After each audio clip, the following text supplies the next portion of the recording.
आपने भी कभी सोचा होगा कि फरवरी अन्य महीनों के जैसे 30 या 31 दिन का क्यों नहीं होता है? फरवरी में ही 28 दिन क्यों होते हैं? आंसर सिंपल है।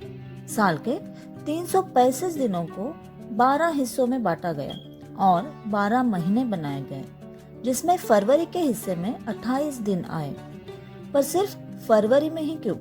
तो आज इस वीडियो के जरिए हम जानते हैं कि फरवरी 28 दिन का क्यों होता है, किसने बनाया था कैलेंडर और किसने फरवरी में 28 दिन जोड़े थे। इसे जानने के लिए कैलेंडर के इतिहास में जाना होगा। जानकारी के मुताबिक आपको बता दें, कैलेंडर को सबसे पहले रोमन्स के द्वारा बनाया गया था। रोमन्स के जो पहले राजा थे रोमुलुस, उनके सामने चुनौती थी कि बार बार मौसम चेंज हो रहा है, इसके साथ कई फेस्टिवल भी आ रहे हैं। तो मौसम और फेस्टिवल को निश्चित करने के लिए इन्होंने सबसे पहले मार्च से दिसंबर तक 10 महीनों का कैलेंडर बनाया था। इस तरह रोमन साम्राज्य का कैलेंडर मार्च से शुरू होकर दिसंबर पर खत्म होता था। इस कैलेंडर में जनवरी और फरवरी होता ही नहीं था।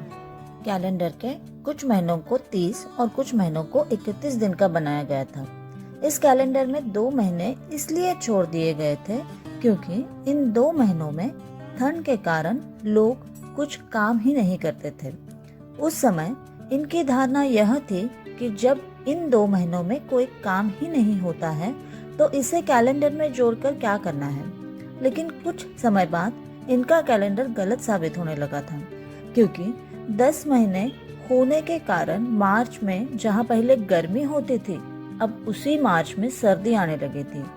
अब इनको समझ आ गया था कि जो 2 महीने ये छोड़ रहे हैं वह गलत है। रोम के दूसरे शासक नुमा पोम्पिलियस ने कैलेंडर को ज्यादा सटीक बनाने का निश्चय किया और इसे चांद के हिसाब से 1 वर्ष पूरा करने का सोचा। हमारा जो चांद है वो हमें अलग अलग तरीकों से दिखता है। इसको 29.5 दिन लगते हैं छोटे चांद को खत्म होकर दूसरा छोटा चांद दिखने में। इन शॉर्ट उसको ऑर्बिट में घूमने में 29.5 दिन लगते हैं। अब 29.5 को 12 से अगर आप मल्टीप्लाई करोगे तो इनके पास आ गए 354 दिन। इसके बाद नुमा ने कैलेंडर में दिसंबर के बाद जनवरी और फरवरी के महीने जोड़े ताकि बचे हुए दिनों की गिनती की जा सके।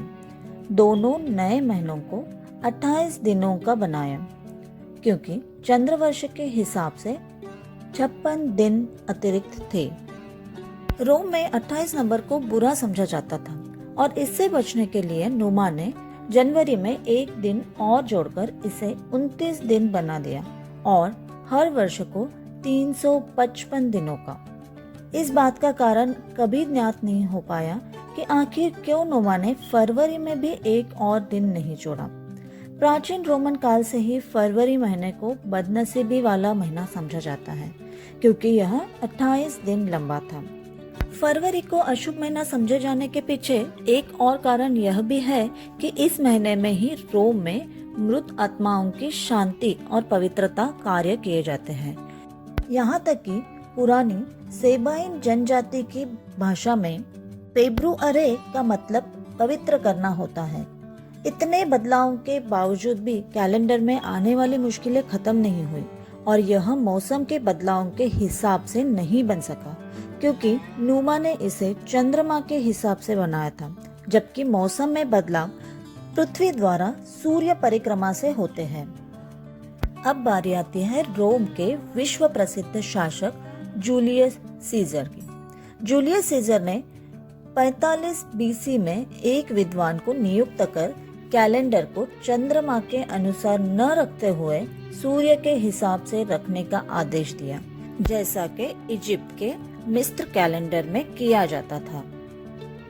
जूलियस सीजर ने हर वर्ष में 10 दिन जोड़ दिए और हर चौथे वर्ष में 1 और दिन। अब हर वर्ष 365 दिन और 6 घंटे लंबा था। जहाँ तक फरवरी में 28 दिन होने की वजह देखी जाए तो वो महीना शायद सबसे लास्ट में बनाया गया था, इसलिए फरवरी को छोड़कर सभी महीने 30 और 31 के कर लिए गए थे और जो बचे हुए दिन थे वो 28 दिन फरवरी महीने में जोड़ दिए गए थे। तो इस तरह जूलियस सीजर के बाद हमें सही कैलेंडर मिला जो आज तक चल रहा है। तो अब आप जान गए होंगे कि फरवरी में सिर्फ 28 दिन ही क्यों होते हैं। आशा करते हैं हमारी ये वीडियो आपको पसंद आई हो। अगर ये जानकारी आपको अच्छी लगी हो तो वीडियो को लाइक करना ना भूलिएगा और चैनल को सब्सक्राइब जरूर कीजिएगा और हाँ, बेल आइकॉन जरूर दबाएगा। Take care, see you soon.